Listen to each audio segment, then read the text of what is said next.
cult classic, action movies, shows, and the artists who helped make them. This is Action Gems. And welcome everyone to Action Gems. This is Matt. And I'm Richie. And Action Gems is a place where we find the movies and you watch them. Now, today is our very first episode of Action Gems. We did this over a year ago, right, Richie? Man, that was, very beginning of 2020. Yeah, and we started this as kind of a truth or dare situation where I just, ribbed Richie into starting this thing, and it turned out that this was one of the best things we could have done, because the first guy that we talked to Richie talked to, I was not able to be there, was Jeff Meek, the actor who played Raiden in the show Mortal Kombat Conquest. Now, Mortal Kombat Conquest was a show from the late 90s that we hadn't even started watching until very recently. Well, for Richie, I showed him this gem. I watched this, of course, when I was very young, because I was a Mortal Kombat fan. This was the last time until the mid to late 2000s that Mortal Kombat was going to be adapted in a live-action show, whether it be a TV show or a movie. This was kind of its last stand. And Jeff Meek was kind enough and nice enough to just talk about the show and just talk about how his experiences were on that show, and many other stories, crazy stories that involve him and his legacy. So here it is. Well, I had acted when I was a kid in staged, school plays and stuff. And then, let's see, when I was in high school, we didn't have much of a drama department. It was a new school, and so it hadn't really developed any sort of relationship to the theater, and it was kind of a blue-collar group of people, so there was not a lot of funding for it, and so the theater suffered. And a friend of mine and we got together. We were real movie buffs, and I played football and basketball and baseball when I was in high school. I was a real jock, and so being in the theater was a little weird, actually, Yeah. And so my friends on the football team didn't quite get it. But what I did with a friend of mine, his name was Beavis Martinez. Okay. Now, he changed his name to Beavis Faversham. All right. And I said, Beavis, the last name's not the problem.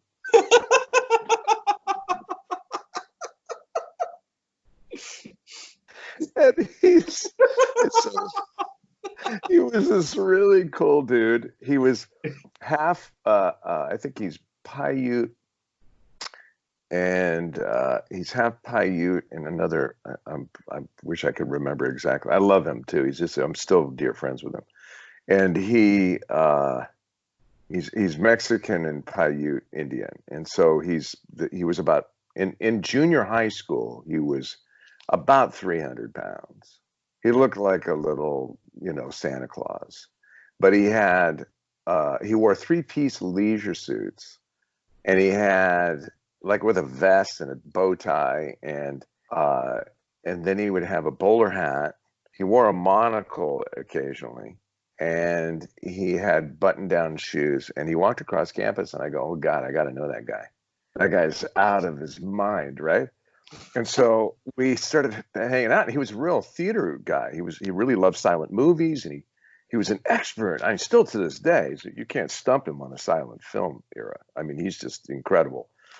And so we got into Laurel and Hardy movies, because when I was a kid, at 5 o'clock in the afternoon or so after school, they used to run them locally here. And so we were really familiar with Laurel and Hardy. It's no longer the case which is really sad, is that Laurel and Hardy had so many wonderful movies.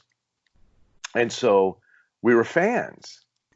And so he said to me, let's make a couple of Laurel and Hardy movies.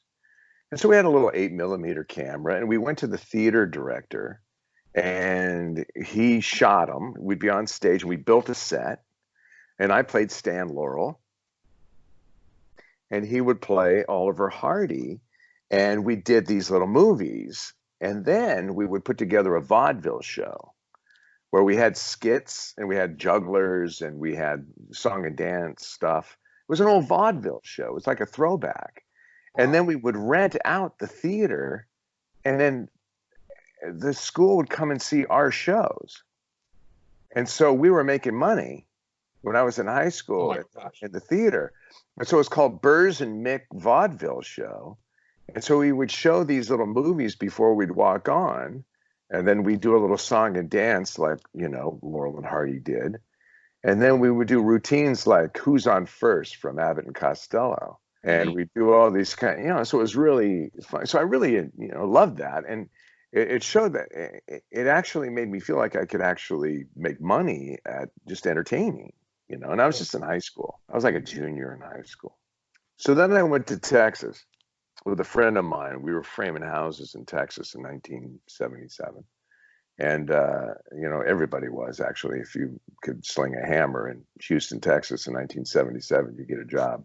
And so we did. And so we were building these custom homes, and then we were hanging out at this resort and just, you know, kind of just chasing girls and, you know, doing a lot of drinking and, you know, just being, you know, 18 years old in Texas. And the drinking age in Texas at that time was 18.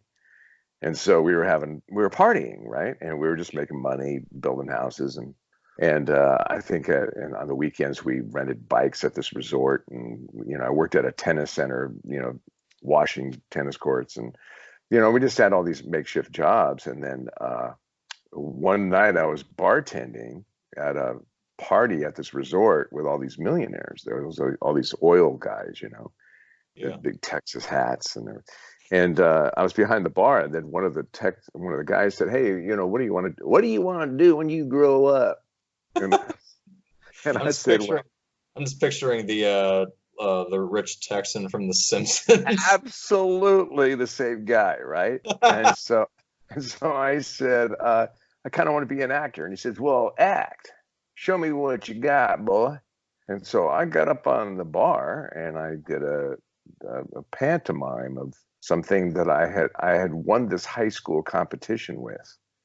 And I hadn't done it for about a year and a half or something like that, but I did it, and I had about 20 people laughing and having a good time, and they cheered and everything afterward, because I was just this bartender, got up and then did this whole thing, right? So he said, "Hey man, I think you got talent. So I think I'll help you. I'll pay for you to go to the Alley Theater in Houston to get your equity shoes, and you keep auditioning, and I'll put you up." And I went, "Really?" And he went, yeah, I'll do that for you. And I said, okay. So I didn't take him up on it. I went back to California, but I had an idea in my head that maybe I could do this. Yeah. And so I went back to school at Riverside City College, you know, because my folks are from Riverside. And, you know, I just tried to save some money. I got into the theater there. I started doing productions there, different plays, different musicals, plays. And there was a guy that was a professor there named Gary Schultz, and he had a professional theater that he worked on the side. So he was teaching at the school, and then he had this other professional theater where, well, Beavis, or my friend, he didn't drive, so I drove him around all the time. And I was doing some job working at a paint store, trying to get through school. And he showed me a check, and on the check it said actor on it. And I said, "Where'd you get that?" He goes, "I'm working at the Mission Inn. Gary's got a theater there, and he hired me, so I'm working as an actor. And Jeff, you can do it too. You're a good actor. There's no reason why you can't get a job there." So I said, "All right." So I went and auditioned for it, and I got work there. And so for 2 years, I was like in rep. And so I would wait tables. It was a dinner theater, and so I would wait tables, and you know, you'd have 25 people. It was real work. And then the only time that you calm down was when you're on stage. And so it taught me how to relax, because the only time that I was under stress was trying to wait on those 25 people. It was a lot of work. And you'd have to do it in the interval, and you'd have to do it in different, you know, times. It was insane. That sounds insane. I mean, yeah, but what I would do too is I would, you know, you'd order like 3 things. You could order prime rib or chicken or fish, right? Yeah. And so I'd go to the kitchen, and every once in a while I'd order an extra prime rib or something, and that would be my dinner. And so I'd pick up and bus and put it on a tray, and I'd go around to the the busing tables were down in this little alleyway right next to the kitchen, and I go around the corner and woof down my meal, and that would be my that would be You're my dinner. And you're so seriously describing last night for me because I work at Longhorn right now. so it's a great way to get a meal every once in a while, right? Yeah. So I I was sitting in this theater just kind of going, one of these days, this is going to pay off. And Yeah. so I did that for 2 years. Then I went to Irvine. I got accepted into Irvine, UC Irvine. And I promised myself I was going to do as much theater and get on the boards as much as I could before I went out into the real world. And so I got cast in like 15 different plays in 2 years. And I was like rep. I was working I didn't party at all, man. I was just all work, all work, all work. I was studying a play and I was doing another one at night, and I was going to school full time. So then when I got out, I got called into General Hospital. It was my senior year. I think I was just sending headshots out. Yeah. And before that happened, what had happened is that I was doing a play called Lou Ann Hampton Laverty Oberlander. And it was a Texas trilogy play by Preston Jones. Really funny. And a really great part that I was in. And we did it at school. It was one of the master projects of this guy, Tim Loftus, a really dear friend. He was my college roommate. And he had cast me in this play. And it was a big hit. Everybody was good in it. He did a great job directing it. The set was good. Costumes are great. And so what I said, let's take this up to LA. And he said, nobody does that. I said, I know. Let's go rent a theater this summer and play it the whole summer and just see what we can get. See if anybody in the industry can come. And so he agreed to it. So we raised 10 grand. And we rented out the Zephyr Theater on Melrose Avenue in Hollywood, West Hollywood. Mm-hmm. And it was a dump then, but the theater was okay, but the area was not as hip as it is now. Yeah. It was kind of a nasty part of town. And so we put the show up, and we would invite industry people on Wednesdays and Thursdays or one day during the week. And then at the interval or the break that we have with the show, we would go out and give them coffee and donuts or whatever and cookies and pass headshots to them. And so, there would be a handful of people, not very many people showed up, but that one person, was an agent that went, wow, I think I want to work with you. And so that got me an interview at General Hospital. And so I got cast as an extra on General Hospital. And Okay. I was standing there. The show is that Tony Geary was a huge star on General Hospital at the time. In fact, he was on the cover of Time magazine. That's how big a star he was. I mean, it was when soaps were at their peak. I mean, he was a major star, okay? But it was a daytime serial. Was Elizabeth Taylor was on that show. Wow. Okay, it was a big deal. And so it was a lot of heat on it. And he had his character's name was Luke. And Luke had this casino in this town, this fictitious town. And so they had hired me to be one of the guys working at the casino. And so all the extras got on the set, and I went, I don't want to be just, the crap dealer. I don't want to be just the roulette guy. I want to be the pit boss because I'd be on camera more. And so what I did is I waited. I created a character in my head. His name was Ernie the Pit Boss. And I went over and then Tony Geary walked on the set, and he was wearing sunglasses, and he looked like he was hungover. I mean, he was just a wreck. He'd been on that show for so long. He had so much pressure on him and everything. He was just he was over it. And I walked up to him and said, hey, you don't know me from Adam, but I'm Jeff. And I just thought that it would be kind of cool if we had a little relationship as if I was running the place as your pit boss. Call me Ernie. And so in between scenes, if you want to have something going on with somebody else, I'll just walk up, whisper in your ear, who the high rollers are. And we don't have any dialogue or anything, but I can make it sound, so that you got something going on here. But otherwise, if you don't like it, tell me to fuck off and I'll And that's fine with me too. I'll just be another dude in your set. And he lowered his sunglasses and he went, I've been on the show for 20 years and no one's ever done that before. He says, you're on. And so we started working on this scene together, and the director was shooting something down a little further down on the set. It was a big set. And he finally got distracted by us enough that the director went, Tony, what are you doing? And he goes, this scene's better than the scene you're shooting. And he went, oh, damn. oh, yeah. And he says, okay, well, let's shoot it. And so I got lines. I got a character. I got my card, all from that moment of just saying I'm an actor. And so that's how I got into the industry with my Taft-Hartley, is that I got Taft-Hartley because Tony Geary went out on a limb for me because he saw the spirit of I just wanted to be an actor. And I met him. I met him in that place where, I think that he recognized that it was part of him that loved the business. He was a good actor. He loved acting. And so we became really good friends, and I ended up having this small little part on this show that then triggered another call. I got a call in to play opposite Robin Wright in Santa Barbara. It was a soap that's no longer around. Yeah. And I tested for it, and I got the part. And I partied with my friends and family because I thought, my career is really kicking off now, And so right before the show, I was about ready to start the show, they fired me. Why? Because Edge of Night, which is another show that was on the air at the time, it got canceled. And so these other actors that were already established were available. Oh. And so they wanted to have one of those actors. So they fired me before I had a chance to work because I was an unknown. Yep. And so they hired this other guy. And so I was crestfallen, and my family and friends thought that I was lying about the work because they're blue collar people. They're just going to, what do you mean you got fired? Don't you? You didn't do any work.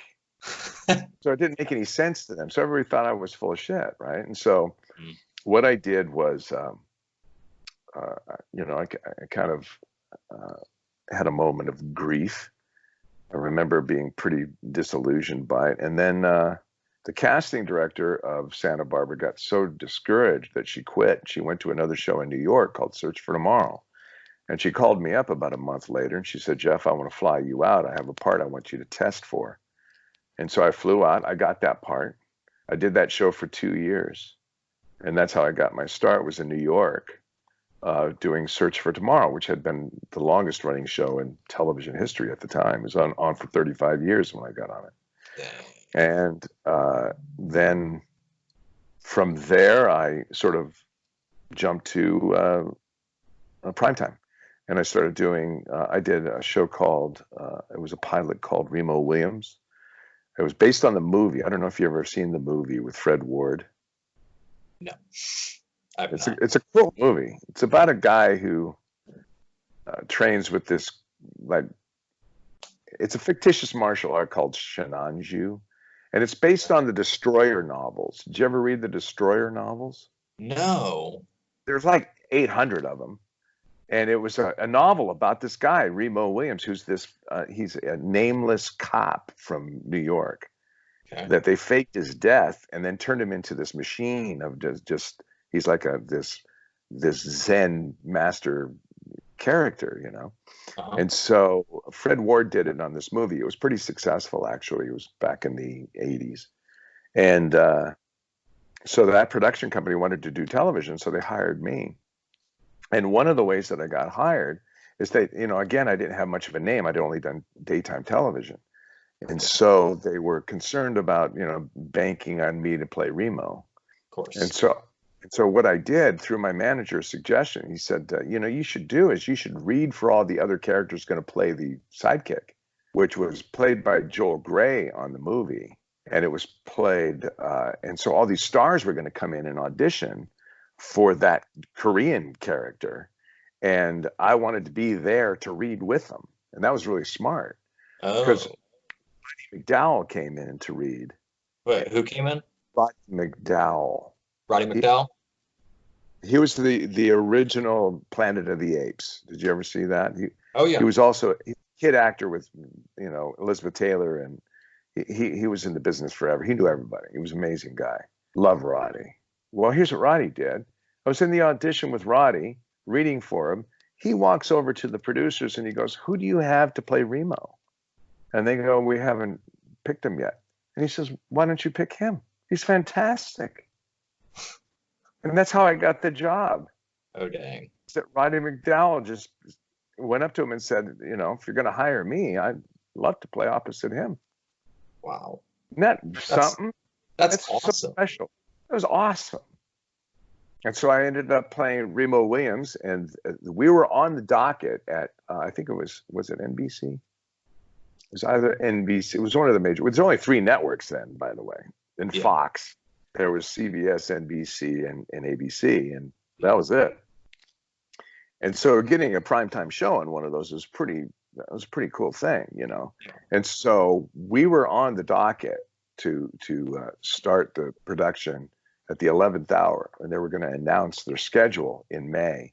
And they got scared because the producers were movie producers, and they didn't come in on time. They were a little late with the product, and they were afraid because there were movie producers and not television producers, the show wasn't going to, be on time, and they scared them off. But they loved the show. And so from that, though, I solicited other stuff. And so I ended up doing a couple of other pilots. And then I got this show called The Exile. And I went to Paris to shoot this show. And I did that for about, I guess it was a little over a year of shooting that show. And then from that was a nighttime CBS show. And then they flew me back. And then I tested for Raven, which is the show that I did on CBS in 93, 94. But that's how it worked. I got lucky, but also I worked really hard. I did like 50 plays before, like 50 to 60 plays before I ever went to do any television. I did a lot of work. And so I tried to, build my confidence as an actor. So I didn't want to be denied. You know what I mean? I wanted to be, they couldn't say that I couldn't do it.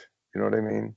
Of course. I wanted to be that actor. I wanted to be a triple threat. I wanted to be able to sing. I wanted to be able to act. I wanted to be able to dance. That's why I did the martial arts.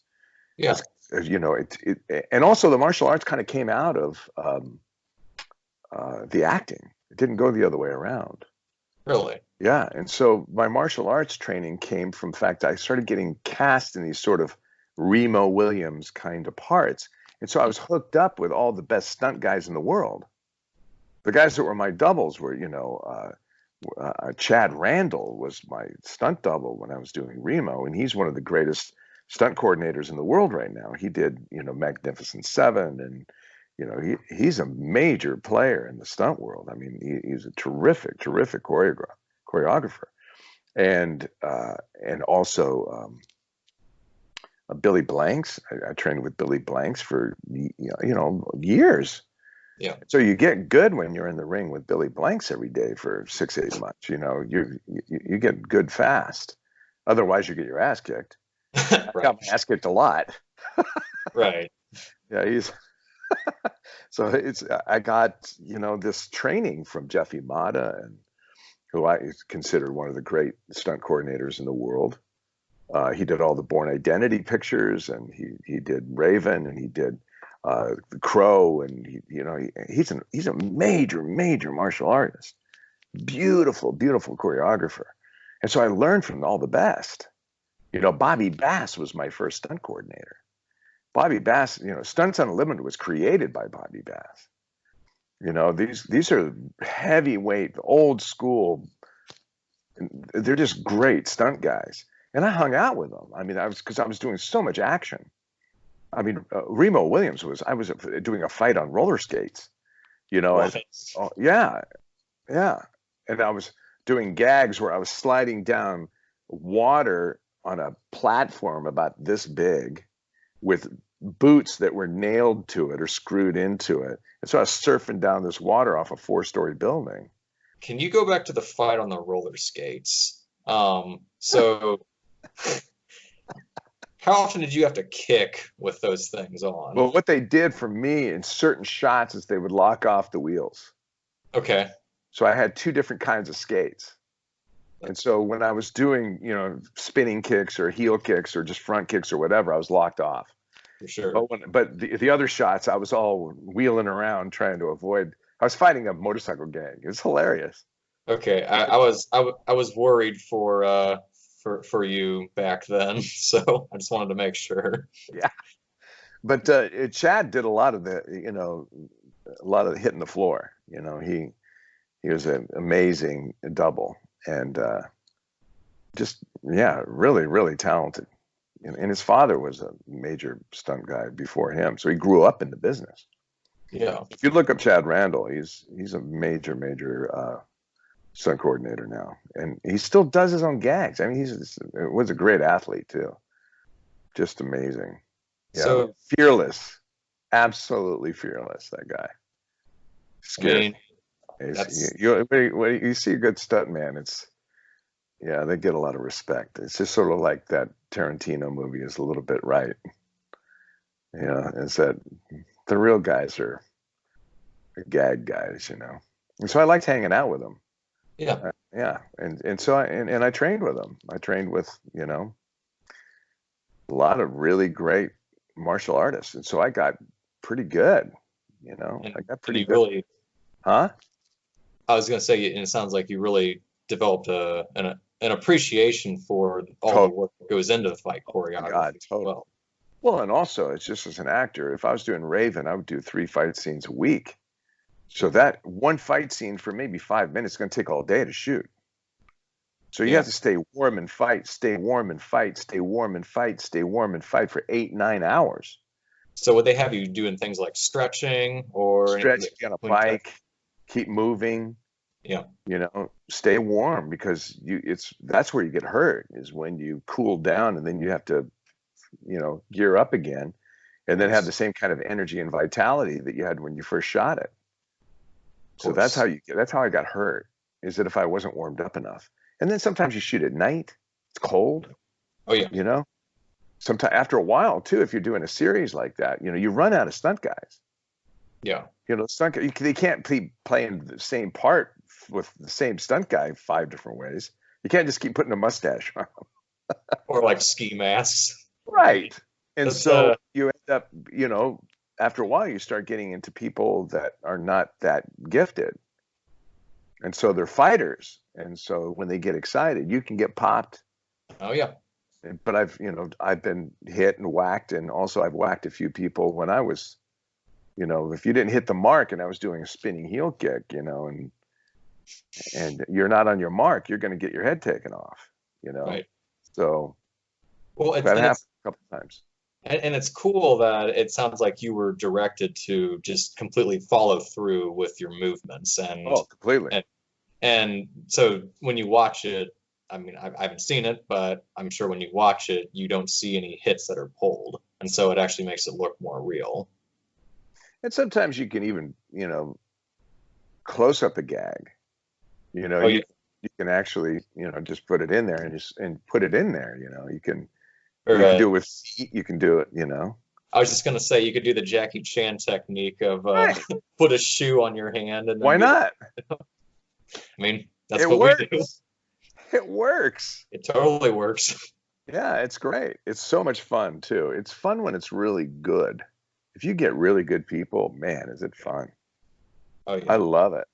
It's fun. And we did everything. We did weapons. We did guns. We did, I got injured a lot, but I also had a lot of fun. Yeah, you got to watch out for things that blow up.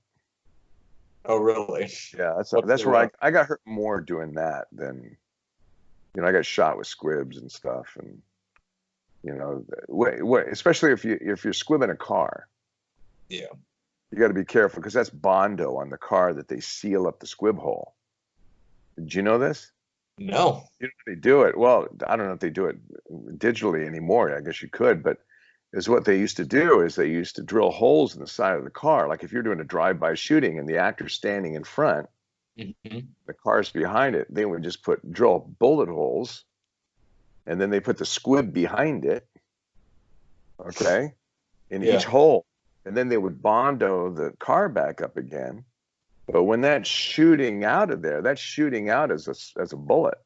Oh my God. That Bondo is rock hard. It's just like the siding of a car. And so you're getting shot with a bullet that thick. And so Oh. I got hit in the neck one time with it, and I got shot. Yeah, and another time it happened in Paris where one of my co-stars almost got killed because the guy didn't know what he was doing, and he had squibbed the car in an angle where we were supposed to dive underneath the car. And I said, I'm not diving underneath there. He's going to get shot. And he Yeah. said no. But he got shot. He got shot 3 times in the leg. Lucky it didn't hit him in the head. Right. But one grazed me in the chin and shot me, and I chased the ballistics guy off the set because I told him, you know, if I'm running in front, if you see me, and it's not the stunt double, you see me running in the shot, and then the bullets are supposed to be behind me on the car. If you get overzealous, and basically what it is, it's a little 2x4 with some switches on it that are hooked to each one of those switches is hooked to one of those squibs. And he just takes his finger and runs it along the wood, bop, bop, bop, bop, bop, bop, bop, bop, bop. And so if he gets a little bit ahead, he's going to shoot you. Yeah. And so he did. He got excited and he, you know, ripped it along and he got ahead of me. Thank God I was looking toward the camera because I wanted the camera to see that I was in the gag. Yeah, of And course. so, but it grazed me under the chin and Wow. nearly killed me. And so that was, you know, scary. It was really scary. And so the same thing, I had the same setup in Paris. It was 3 o'clock in the morning and this director didn't know what they were doing. And I said, and they had taken the car and they'd put it on a curb because there was a flare into the camera from the street light. Yeah. And so instead of just rolling the bloody window down, they took the whole car and put it on the curb. And the curbs in Paris are high. And so the angle of the car was down toward the street now. And so when you squib that side of the car, it's going to shoot down. And he wanted both of us to dive under the car. And I said, I'm diving right into the line of fire. And he didn't get the concept that I'm going to get shot by the Bondo. Yeah. And so, and my co-star didn't know any better because he'd never done the gag before. So he thought I was being a prima donna. And he said, Jeff, let's just do the gag. And I said, I'm not doing that gag. His name was Christian. And I said, Christian, you can do it, but I'm not. I'm jumping out of the way. But if you want to go ahead and do that, go ahead. Be my guest, but you're going to end up in the hospital. And he, sure enough, bop, bop, bop, bop, bop. And he's screaming and yelling. There's blood spewing out of his leg because they shot him. Holy crap. So you got to be really careful with that stuff. I had one time where I had a squib, and I was doing Raven, and I had a squib that was a wireless squib on my shoulder because I was getting shot off a cliff. Mm-hmm. So they couldn't get enough wires because I was falling off the cliff into a bag on the side of the cliff. Okay, and so it was a scary gag to begin with. And I was talking to a friend of mine, and I was looking over my left-hand shoulder, and somebody walked by with the same frequency of the squib on his walkie-talkie and pressed the button and shot and hit me in the eyes. What? Hit me in the eyes. Yeah. It hurt, man. One time I had got my hair on fire and I sealed my eyelid shut with a piece of molten lead because this ballistics guy had put a charge of C4 around this fence to make it look like it's electrical. And my character comes up with a little wire and he throws it up against the fence, supposed to spark. Yeah. So he didn't know how to do it, apparently. And so he squibbed it in a circle around the wire with C4, and it blew the whole fence off. And then half of the fence hit me in the side of the head. And it was on fire. And so started my hair on fire. And if I hadn't shut my eye, I probably would have lost my eye. So it sounds like what happened behind the scenes in these few instances had more action going on it than what was caught on camera. Well, certainly, it's when you're looking at that kind of work, when you're really seeing stunt guys do the work, especially old school, it's not all CGI and green screen. Yeah. Those guys are really in danger. You know, I was in danger a lot. Yeah. I had a fight in Raven on a 37, I guess it was like 37, 38 floors on top of a hotel in Waikiki. And you know what was holding me up was 2 Samoan guys hanging onto my ankles as I was dangling over the side of the building. I had no wire. Wow. Makes me a little freaked out about heights anymore, you know? So like, yeah, you'll look back on certain things and you'll be like, oh wow, I did do that. Yeah, nuts, right? It's just nuts. It's stupid. You know, it's my ego or whatever. But, you know, there's a reason that stunt guys get paid a lot of money. You know, it's because they're putting their lives in danger. When you see, you know, I think, I'm not sure if Chad did the, I'll have to look it up. But when, you know, the recent Magnificent Seven with Denzel, I Denzel know of it. Washington. Yeah, all those gags, those are real gags, man. Those guys are hitting the dirt from 2, 3 stories off a roof. I mean, those are real gag men, man. That's some serious. When you go back and look at that movie, there's no CGI. Those guys are hitting the dirt, man. It's always a nice feeling to, And they're because so good, man. I, I totally buy it. You know, right. I mean, there's just something about being able to see a real stunt or just like a real fight scene actually exactly. happen on camera. Exactly. Because This is one of the things that I had trouble with when I was watching, and I love Jeff's work. But I think that in terms of how it was shot and the Born Identity stuff is too close. I mean, oh Matt had to do all that work. He had to do all that work, and he was doing it so beautifully.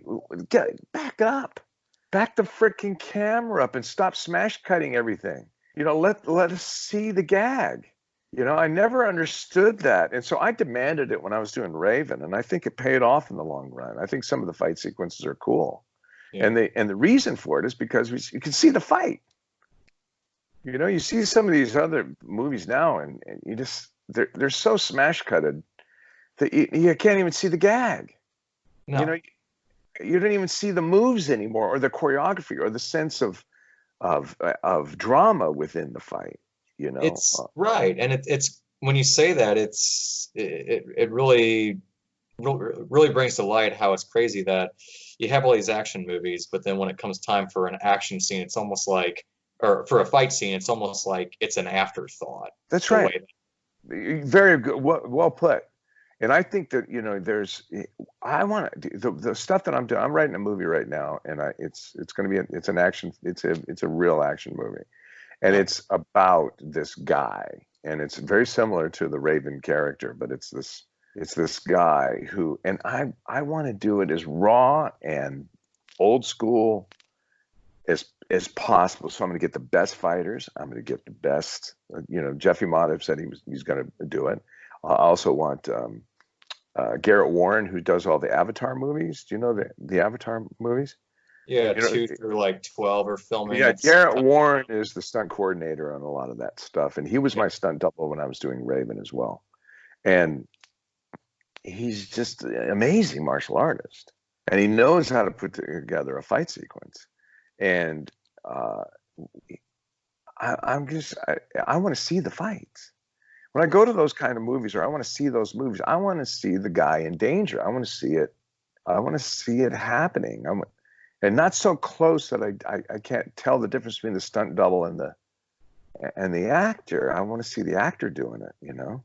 did That's you why like Jason Strathairn is. How do you pronounce his name? Strathairn. Jason Statham? Yeah, I loved his earlier stuff because it was just so raw, Yeah, you know, and I could see that he's doing the gag. That's what made him famous. It's because, you know, they bought that this guy was athletic enough and skilled enough to be able to pull that stuff off. That's what I wanted when I was doing Raven. I said, if I'm going to do this, you know, I'm going to do it, and it's going to be legit. You know, that's what I wanted. I don't know if I, you know, ended up accomplishing that, but that was my goal. You know, I really wanted it to be that, you know, this guy can do this work, you know, yeah, and I wanted it to also be a scene. I think a lot of times people forget that a fight sequence is something separate from the movie when it is the movie. And so I want to see the chess match within the fight.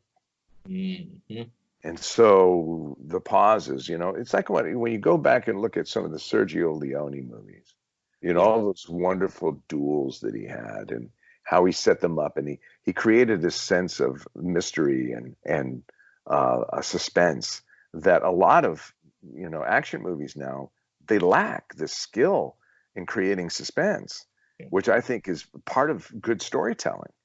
It's not all about hits and kicks. It's about what's in between all that, and what's going on when the chess match it turns one way or the other.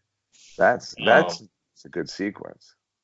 You talking about that? What comes to mind is the Bruce Lee Robert Baker fight. Yeah, there you go. Fist of Fury. Yeah.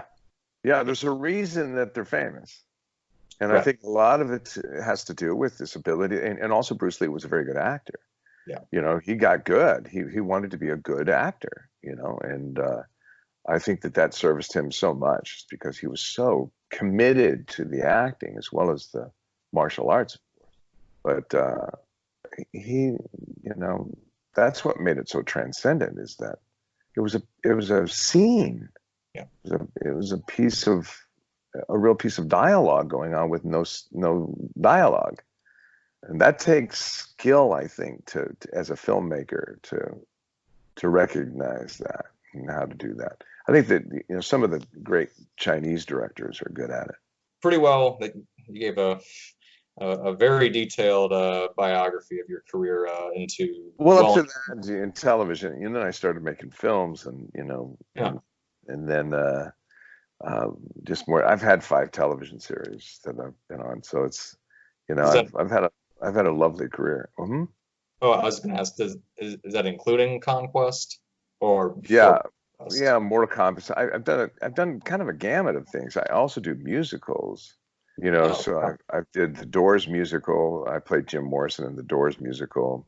I read about that. A gas, and that I played with the Doors. It was really amazing, and I have done.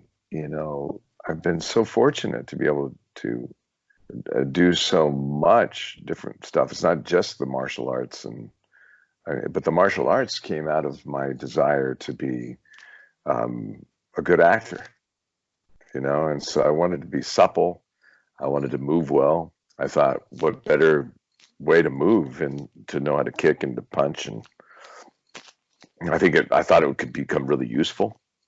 What styles did you learn of martial arts? Well, a lot of Taekwondo and Aikido, but also Wing Chun and some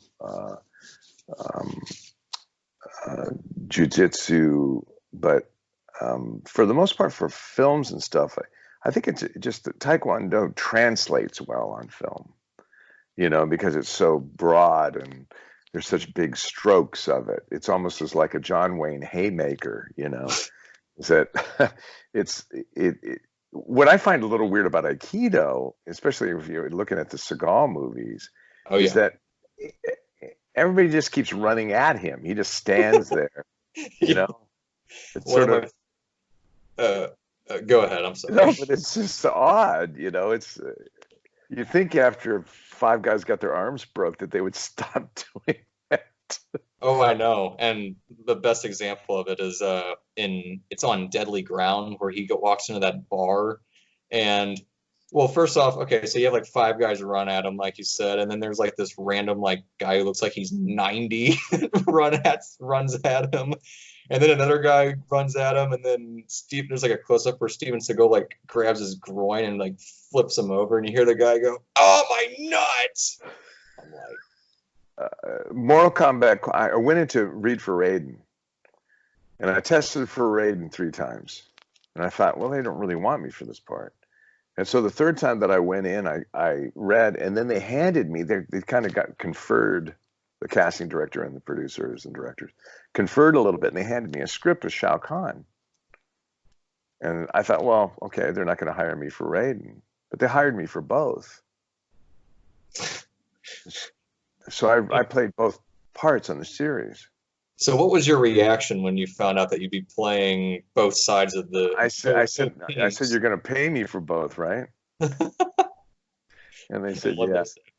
And so I got paid for 2 roles on that show. So it was pretty great, pretty fun. It was a little challenging to do both parts in the same day. In the same day? Yeah, yeah. Sometimes I had to play both parts in the same day. It wasn't often, but sometimes they tried to schedule it so I didn't have to do that. But at one point in the end of the series, which is really unfortunate, the series didn't get picked up because the numbers on it were really good. Yeah, well, what happened? Why What didn't it come back? happened is from what I heard from one of the other producers was that the line producer on the show neglected to include in the budget residuals for the actors. And so that was like $4.5 million. And so Mortal Kombat didn't want to pick up the bill, and TNT didn't want to pick up the bill. Oh, shoot. So they just decided, well, screw it, we're not going to do the series anymore, which is really unfortunate because the show was really popular. Yeah. I And, mean, and we were bummed because we didn't even get to tell the story because, what, Shao Kahn wins? I mean, that's not right. that clearly was not the intended ending. No. No, Yeah, so I got to play both, and I told the makeup artist, I said, look, because it was in Florida, they were shooting, it was hot, and I didn't want to put a skull cap on for, because I was gonna sweat it off, and I didn't want to put a wig over my hair, so I said, okay, if you shave my head, I'll do it, but you have to agree that every time I want to get it shaved, I get it shaved by you. So even if I'm not working, if I want to come to the studio and get my head shaved, you have to drop what you're doing and you have to shave my head. So that was the agreement. So I never had to shave it on my own. that's And awesome. so for the whole show in Florida, yeah, it was cool. I didn't mind it. I like being bald. It was cool. It is low maintenance, I can imagine. Wow, so that was a wig. Yeah. Never knew So that. Raiden was a wig, and Um, for it was my skin for Shao Kahn. makes sense. All right. So I'm curious. Mm.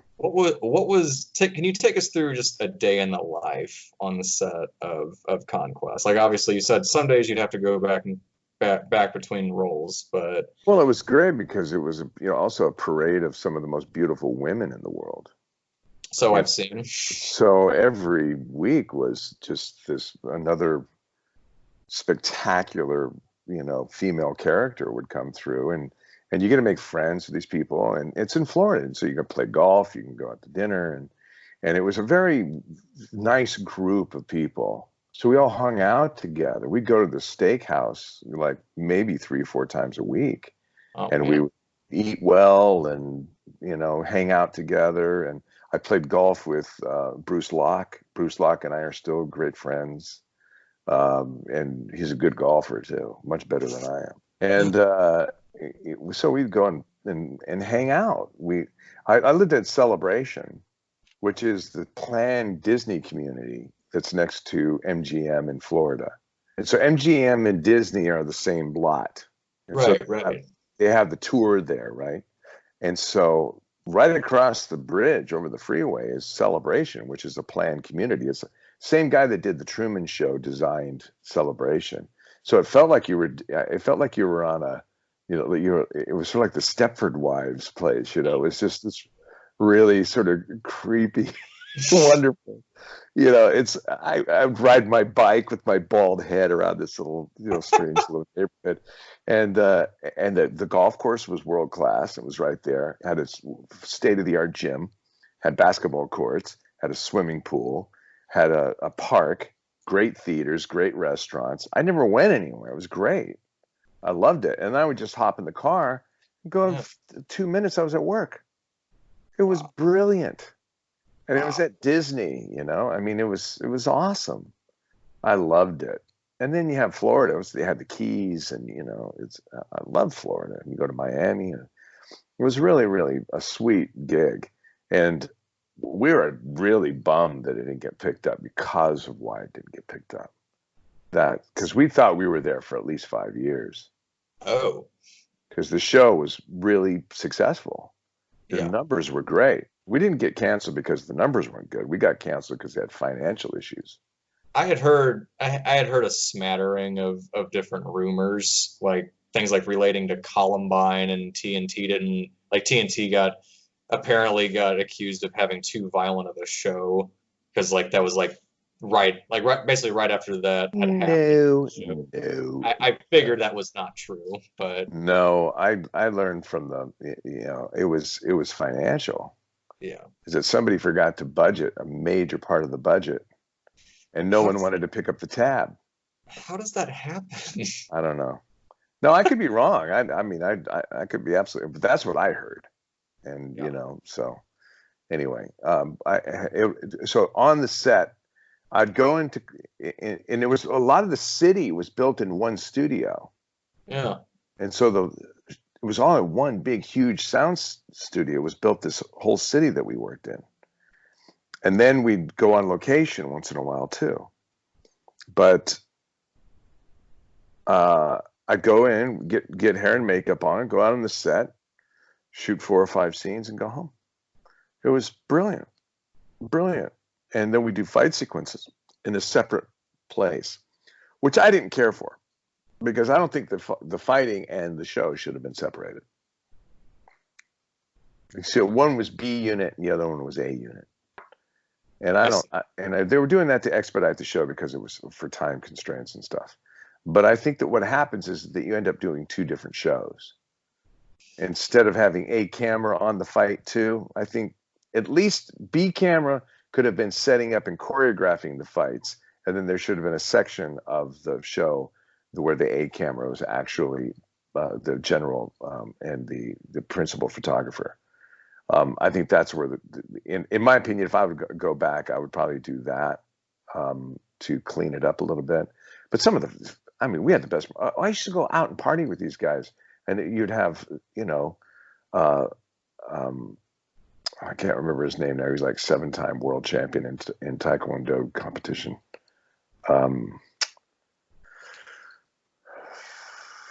John Serra? Casamassa? Do you know who Casamassa is? Oh, Chris Casamassa? Chris Casamassa. Yeah, he played Sub-Zero. I think it was Scorpion, actually. Yeah. Scorpion, excuse me. Yeah, and so we'd go out and we would, what's great about Disney World is that there's a place at night where you can go and party as an adult. Oh my gosh. There's a series of clubs and stuff, and so we just go, and you take a cab, so you can go and party if you want to. And I'd go out with all these stunt guys and everything. We just have a ball. We just have the greatest time. And then they have fireworks every night, and they'd have bands, and it was really cool. And so we had, tickets to get in all the time because we worked at the park. The weird thing about it too, though, the weird thing about Mortal Kombat is that they made it part of the tour. And so I would be shooting Shao Kahn in his throne, and the backlight of the throne would throw light onto the people on the catwalk that were taking the tour. And so it was incredibly distracting to play Shao Kahn, because I'd have all these people with baby carriages and shit all around the top of the studio. And then eventually they put it behind glass, or they had them behind glass, but we had to have a negotiation because nobody told the actors that was going to happen. And so that was a violation of the contract. Oh. Is that, we were part of the tour, but we weren't getting paid for part of the tour. And so one of the actors got stinky about it and said, no, I never agreed to do this show and have an audience. There was nothing in my contract with a live audience. Well, also, I could see conflicts being created with, these families watching, and there's, half-naked women at your throne. Well, there was that. It was a G-rated show, though. I mean, it wasn't like it was a, Well, I don't know. I mean, when I think of Disney, I don't think of Jamie. Well, Price that's true. That's true. But they have Star Wars and stuff like that. Well, I mean, it's kind of a little different. But I see what you mean. Yeah. But it was also incredibly intrusive and distracting as hell. Of course. And you're trying to do a scene, and I'm seeing a bunch of people going like this. It was really very distracting. And so I think eventually they made some sort of deal that if they come in and only in certain times, and then, you know, if we were rolling, they couldn't move. If I was in the middle of the scene, they couldn't change tours because you'd have 250 people walking on the catwalk. That is insane. Yeah. 250? Oh, there would be a lot of people. Yeah. Yeah. It was a big studio. So, like, in between setups, would people get to come down and shake hands with No, everyone? you could just see us actually working on the Okay. set of Mortal Kombat while you were walking up. We never had any of the tourists on the set with us. I mean, that still is cool. That you. It's totally cool, but it wasn't agreed to by any of the artists. Yeah, of course. Well, Disney's notorious for this kind of stuff too. Really. Disney's, you know, I don't know if you've talked to anybody in the business about who's the cheapest of all of them, is probably Disney's up there as, you know, one of the cheapest. And coincidentally, they're the most profitable company. Yeah, we were also at first, you know, when we got there too, they didn't give us any passes. You know, here we are working in the park, being part of the tour, and we couldn't even go onto the lot. And so none of the actors were given, you know, passes to go and play at the park. And one of the actors got a little pissy about it. Yeah. He went, "Hey, come on. Right. We're part of your tour, and yet you're not giving us day passes to go enjoy the park. Right. You're going to have a problem." And so they called in the union, and Screen Actors Guild came in and gave them a lot of grief over it. So they ended up giving us passes and stuff. But do you think it was squeaky that way? Do you think it was did you say squeaky that way? Yeah, a little tight. Oh, well. Yeah, tight with the billfold there. As my dad would say. Come on, man, you're a mega billion-dollar business and you can't give us passes to your bloody park? Well, I'm sorry, but that's what you get for being part of a Warner Brothers production, or I guess New Line at that time. Yeah, it was New Line, MGM, because it was an MGM studio that was attached to MGM Disney. It's one big corporation anymore. Yeah. You know, and Mortal Kombat, you know, it's a huge entity unto itself. I mean, it's that was $1 billion business back then. Right. Oh, I mean, it's insane. You go back to, I think 97, like 97 is when just everything Mortal Kombat was around, because the show was on the horizon. You had Sub-Zero Mythologies coming out, and you had the second Mortal Kombat movie. Just, yeah, a lot was happening. I tested for Raiden in the second Mortal Kombat movie. Really? In fact, yeah, and I actually, I can't remember the actor's name now. Who played James with Remar? Yeah, I just thought James was just, you know, for me, James is a wonderful actor. Oh yeah, he's great in 48 Hours. Yeah, but I didn't think he was right for Raiden. I didn't. Yeah, and especially in the wake of Christopher Lambert. Yeah, and Lambert was fun too. I auditioned with Chris Lambert. He was a really nice man. I liked him very much. I don't know what he's doing now. Do you know what he's doing now? Still working? I don't know. Huh. Yeah, you know what he said? He said the reason he looked so intense, you know, when he did the Tarzan movie, he had this sort of like stare that was like really intense, right? Oh, and he said, "No, it's just because I'm blind. I can't see. And so I'm trying to focus." What? Yeah, he said he couldn't see without his glasses. And so, fair enough. Wow. Yeah, but I liked him. I auditioned for, I don't think it was the Mortal Kombat movie, but it was with. But I also auditioned for Mortal Kombat, the first movie, as Johnny Cage. Really? Okay. And I went in to audition with them with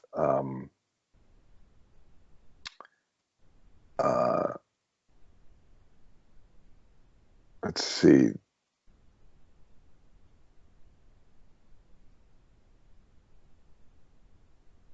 Was Cameron Diaz. You So read me with Cameron and Diaz? she went in for Sonya, Yeah. and so she and I Wow. tested together for Johnny Cage and Sonya. Neither one of us got the part. That's insane. So basically, you guys were doing an audition and a chemistry test at the Yeah, same time? yeah. So they were mixing and matching actors. Yeah. And so it was me and Cameron Diaz where we tested for Johnny Cage and Sonya, and we did both of us didn't get the part. I mean, when you were auditioning, how did it feel working with her in terms of just like Oh, doing the scene? well, she and I were friends. We had been friends for I went a friend of mine who was my makeup artist for a Hmm. couple of years. He was dear friends with her boyfriend at the time, and it was Hmm. her 17th birthday. And I went over to her house with them, and I met Cameron for the first time. She came into the room, and I went, "Oh my God!" I turned to my friend. I said, "She's a star." Yeah. I said, "She's a star. She just lights up the room." And I didn't even. She wasn't even an actor then. Oh, She was that's just right. some. She started Yeah, at she was just somebody's. It was this guy Carlos, his girlfriend, and but so we had been friends for years before she started even acting. wow. And then it was so funny. I was about ready to go in to test for Johnny Cage, and that is the character's name, right? Is it Johnny Cage or? So, so the Johnny Cage, you're thinking of the actor, the character who's an actor. Yeah. Yeah, That was the Johnny. character I was going. It was a fun part.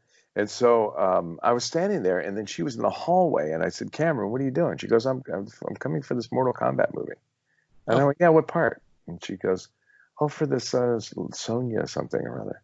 And I went, "Great, great. I think we might test together." And she so goes, "Oh, you, that'd be so cool." And she was just starting out. She yeah, hadn't done anything then. that's insane. Yeah, I think she got Masked like a month later or something like that. Oh, so yeah, that was my next question was like, was this post mask or so this was before mask? I think it was prior to Mask. I'm not sure on the timing there, but Wow. she had not done much of anything yet, and so that was Because pretty cool. yeah, because I remember watching a documentary about the mask because I'm a really big fan of Jim Carrey's early work. Oh yeah, he was amazing. Yeah, like pretty much ever since I was like 6 years He's old. still doing good stuff. Have you seen Kidding? I've been making a point It's to watch. hilarious and so dark and poignant and funny and weird, and it's so great. He's amazing. He's He truly amazing. yeah, he definitely definitely is one of those comedic actors that can also grab your heart and wrench it because Oh, there's yeah, he's just really talented, man. He's an incredible guy. like I Liar Liar is one of my favorite Yeah, comedies. no kidding, right? Yeah, He's brilliant. And also the Ace Ventura movies are priceless. uh, Come easily. on, they're priceless. Because she's so talented. Okay, so basically, it sounds like you had a pretty good history with Mortal Kombat prior before Conquest. So I guess like 4 or 5 years, you were in one way or another involved with what was Yeah, I happening was in this auditioning, but I franchise. never ended up getting any of the roles. So strangely enough, when a dear friend of mine who I went to school with was Brian Thompson, who ended up playing Shao Kahn in one of the movies. Yeah, he's one of the punks that gets stabbed or gets his fist put up through him in the Terminator. That's exactly right. Well, Brian and I went to college together. Wow. I did a production of Coriolanus with Brian Thompson. Okay. Yeah, I Yeah. don't really see too much of him in the films. Like I've seen him as that, and then Buffalo Bob and Joe Dirt. So I guess is he mainly a theater actor? No, he does film and television. He was trying to produce some other stuff on his own. I think he's just partially retired. Yeah. He's getting into his 60s, and there's not a lot of great roles anymore for tough guys that are over 60. And I don't know. He's an interesting guy. He's got a great look, and Definitely he's memorable. a well-trained actor. He went to Irvine, and it's a good acting school. And so Brian knows what he's doing. He's not a hack. He's a good actor. He also got that big break when he did the Stallone movie.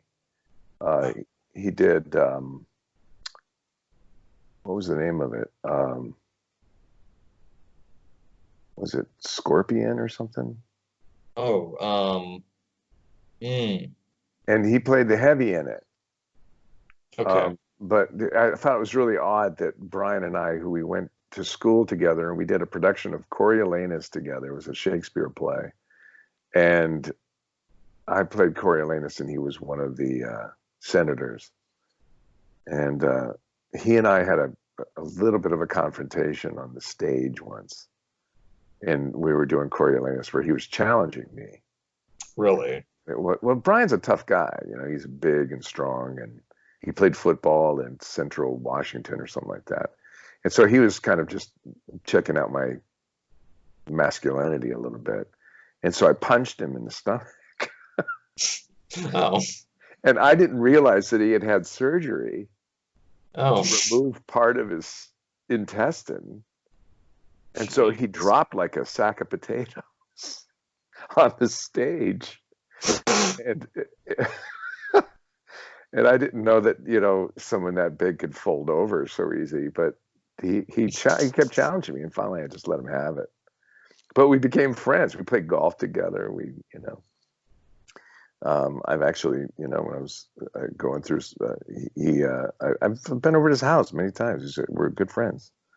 But that was funny that it ended up being that he played Shao Kahn and I played Shao Kahn, and we went to school together. Right, right. And well, it's also funny. It seems like at least You know, a couple. you know what he got to start doing? He No. got to start working at Universal Studios, and part of the tour there was a Conan exhibit where they had a little act. There was a Conan act, and he played the Skeletor character in that. It's definitely Small world. I don't know. I guess it was just meant to be that one way or another you were going to be involved with Mortal Kombat, and I guess that was the universe's way of saying your turn is coming. Yeah, it's interesting. It's the same thing happened with the Doors You know, stuff. Yeah. I also tested for the Doors movie, and didn't. You know, and then finally Oliver Stone said he was going to go with, you know, Val Kilmer. wow. And so I was kind of heartbroken about that, because I thought I was really right for it. I could sing it all, and you know, I loved Jim Morrison, and I loved the Doors, and I had actually played in a band with John Densmore, who was the drummer of the Doors, for, you know, 5 minutes when I was a young kid, and we even recorded a little bit together, and so I've had this real connection with the Doors. And so I went to Europe to do the Exile. I went to Paris, and I went to Pierre Lachaise, and I looked at up Jim's grave, and I sat there and I sort of had a conversation with him, saying, you know, I really wanted to honor you by being in the movie, and sorry that didn't happen, but I want you to know that I really admired you as an artist, and blah, blah, blah. I was just being young and funny. And then I ended up getting the musical, and so I ended up playing with the Doors, and actually playing in the band with them. They were on stage playing in the closing. Wow. Yeah, it was really cool. And I guess you got to do the production for longer than, so basically you got to play Jim Morrison for longer than what you would have. Yeah, exactly. It's almost as if I got anointed somehow. In fact, his sister, Jim Morrison's sister, gave me all of his poetry that he had written in Paris. Oh, wow. Yeah, all the stuff that's unpublished, she gave me a copy of that, which is pretty cool. I still have it. Yeah. And so I have this real connection to, I always believe that the world works mysteriously, and, you know, if you really have a connection to something, you end up being in it. I don't know. It's weird. So Richie, what was it like talking to Jeff Meek? You should have saw me the whole time. I wish you would have saw me, because 95% of the time I was just staring open-jawed. I had no idea where this guy's stories was going to go next. Yeah, when Richie got to talk to Jeff Meek, I got a little jealous, because out of the entire show of Conquest, Jeff Meek, who played Raiden and Shao Kahn, was the best part. Anytime a scene of his showed up, you just had to watch him. And, you know, so, you know, because of us being long-winded as podcasters or interviewers, we split this up into 2 parts. We can be very long-winded, as you're going to see in future episodes, too. And so we broke this up for you guys so you didn't have to, listen to a 3-hour podcast in a, 1-week session. So tune in March 12th, where Richie, once again, talks to Jeff Meek, not only more about Mortal Kombat Conquest, but also one of the coolest stories, I think, where he gets into his audition of the 1989 Batman movie. It's going to be awesome. So once again, we find them, you watch them. Action Gems.